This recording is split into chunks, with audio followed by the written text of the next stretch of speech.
Kirby, Kirby, Kirby. That's the name you should know. Kirby, Kirby, Kirby. He's the star of the show. Because today on Ninchronicles, we're going to be taking a look at Kirby's Dream Land.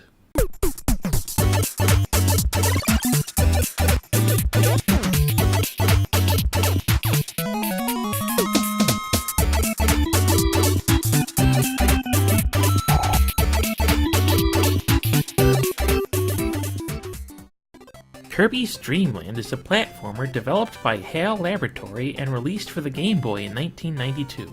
It's a short and sweet platformer starring the adorable Kirby. It started with Nintendo wanting a game that everyone could enjoy. Masahiro Sakurai, freshly employed at HAL, thought of a game starring a cute main character. And until that character was ready, he had a squishy marshmallow as a placeholder. It was so popular that it stuck around as the final design. By this point, the character went by a different name. He was called Popopo. Well, that didn't exactly pan out since the team at HAL were hoping to sell the game worldwide. It especially didn't help that they wanted to call the game Tinkle Popo.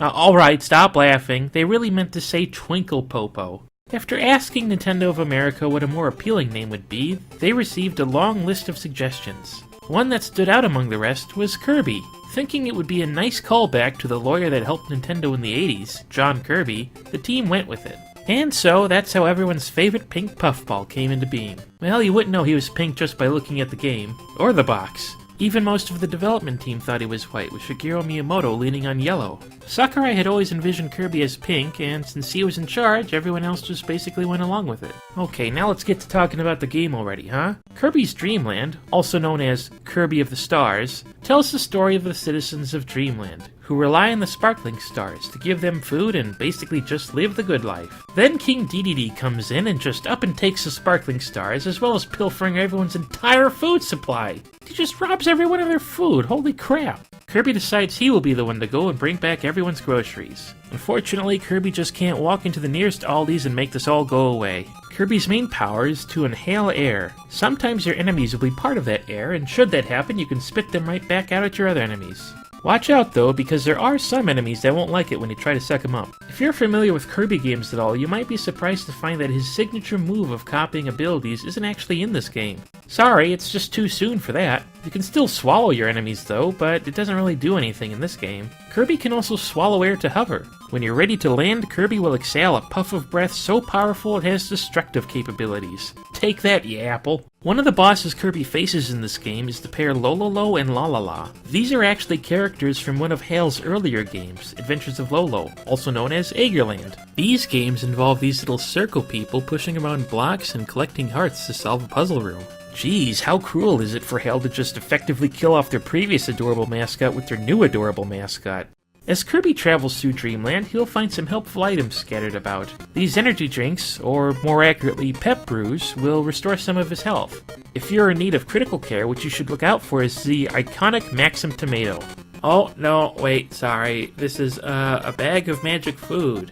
Oh, I see. I'm for magic, huh? Gobble this lollipop to feel invincible for a bit. Eat some spicy curry to give yourself a spicy Kirby, and have fire breath for a brief period. Put this microphone in your mouth to— No, don't swallow it! Put this microphone in your mouth and spit it back out to clear the screen of enemies. And obviously, this won't work if you swallow it. Please do not swallow your recording equipment. I cannot stress that enough. There's also this late stage item that gives Kirby unlimited air puffs. The first time you use it, it'll be for a boss battle, but after that it'll become a temporary power-up. Oh wait, are you wondering what it is? Well, this is quite obviously a mint leaf, which gives Kirby a breath of fresh air. Or if you're playing the Japanese copy, it's actually a sweet potato and it gives Kirby some bad gas. Ugh. And now you know everything you need to for Kirby's long quest of— oh, it's over. Okay, Kirby's Dream Land isn't that short, but it probably won't take you much longer than this video to beat it. Given that the goal of the game was to make it easy enough for anyone to clear it, I think the length matches that thought process. Well, if you want a harder challenge, then that's available too. When you beat the game, you're clued in on a hidden button combo that lets you access the extra game. Basically, a hard version of Kirby's Dream Land. This difficult mode gives enemies some new patterns they didn't have in the original adventure. Hey, you guys didn't do that before! There's also some unique enemies that only show up here. There's no time to admire the new designs though, because some of these baddies cause double damage. Bosses also have new attack patterns for you to watch out for. Even Wispywoods won't be a pushover this time. He's put up a new defense and sometimes drops spiky Gordos on you. If you can manage to pull off a win in the extra mode, the game will let you know about another hidden mode, the configuration mode. Here you can alter the game's stats to your liking, max out the lives counter to cruise through the game, or give yourself the ultimate tough challenge and set Kirby's hit points to a measly 1.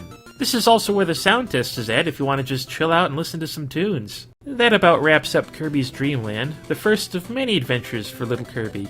If you want a quick way to pick this game up, you can always download it for 3DS. You might be longing for more when you beat it, but the challenges from the extra mode and the self-imposed challenge you can make with the configuration mode should help spice things up. Oh, not literally though, I didn't mean that. See you next time, and be careful about what you eat.